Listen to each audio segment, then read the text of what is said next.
Greetings, it is I, Eamon, and I want to correct a problem that I see, which is a very simple one-word typo over here on an open source project. This is daily.dev, a great little browser extension and web app that I came across last week.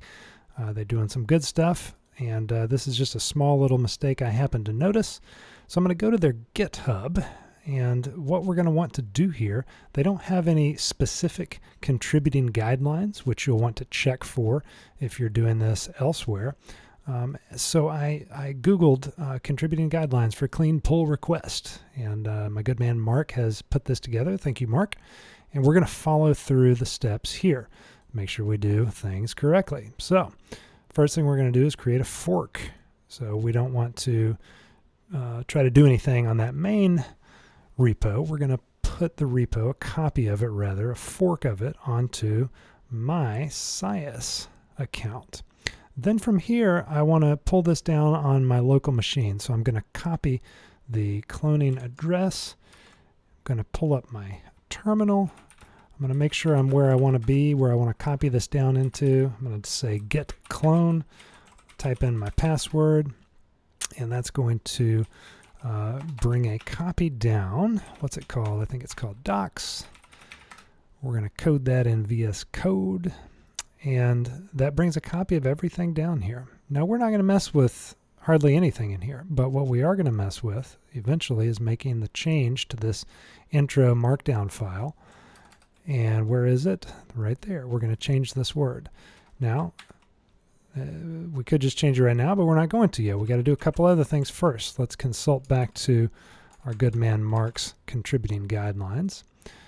So once we've got this repo, let's see, remote repo is called the origin. Add the original repository as a remote. Okay, well, what does that mean? Well, check this out. Get remote -v. We've got this origin remote. This means this is where we're getting and sending information. This is just my forked copy of their GitHub repo. We want to actually add the original one, and let me tell you why we're going to do that. We're going to do that so that we can make sure we're current with what is current. So here's theirs, the master copy, so to speak. I want to add that. And I'm going to add this as upstream, which I didn't put the name in there first. Upstream.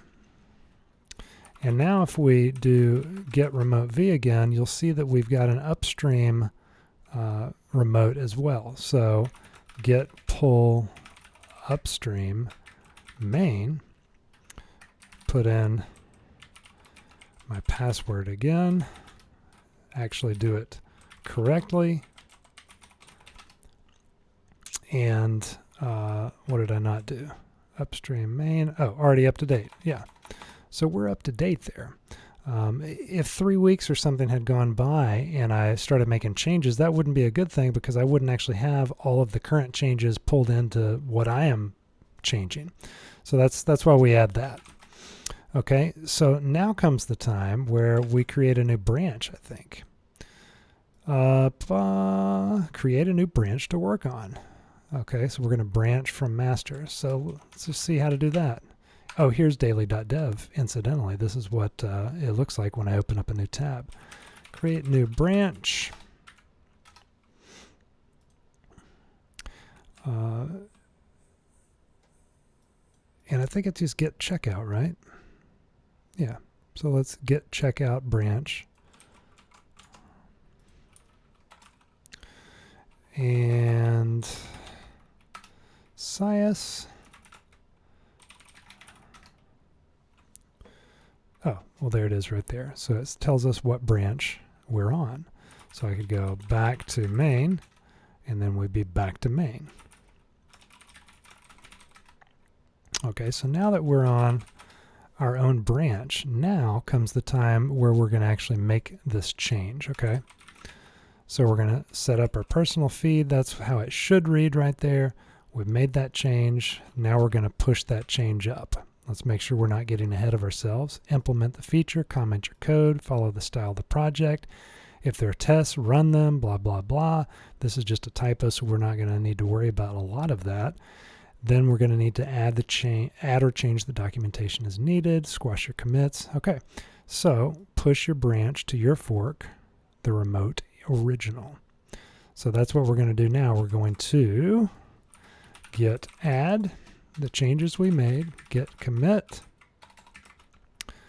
small typo on intro, and git push origin main. So that's going to push the changes we just made to our repository, which is on SciS.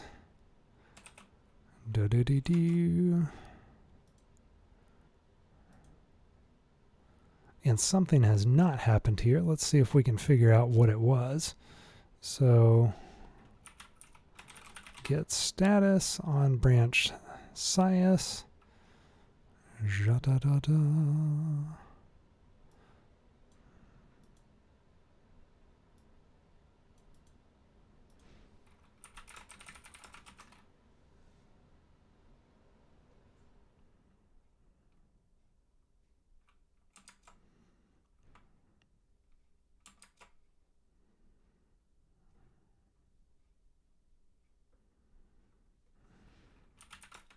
Oh, you know what it was? We're still on our branch. We're not on the main branch.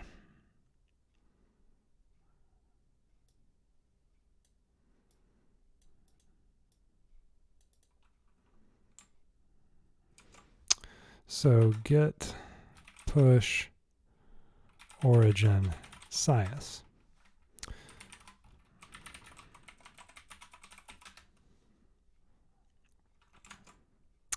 Now we come back over here. Now we see SciS has recent pushes less than a minute ago.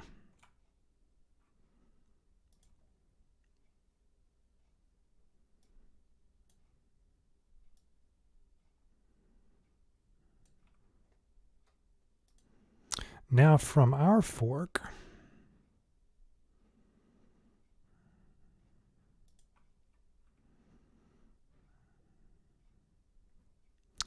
we're going to go to our fork and we're going to open a pull request.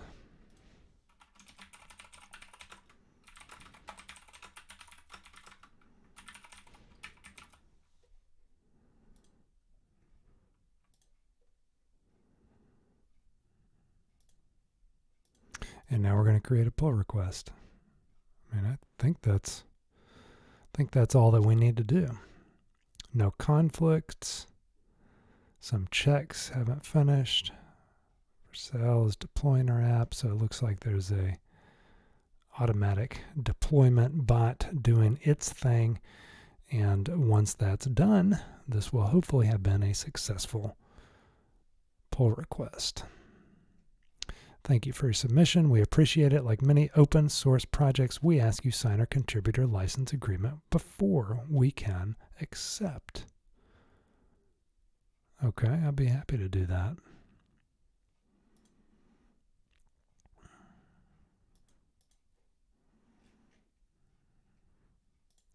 Sign in with GitHub, authorize, clickety click clack. All right, taking us back to GitHub. So just doing a little verification there. And we're good. So that's how you do it. Thanks for watching. Hope that you learned something from this. I certainly did. This is not something I do all the time, hence the hesitation on a couple of the steps there, but we got through it, and I'm glad that you were along for the ride. Take care. Have a great one. Goodbye.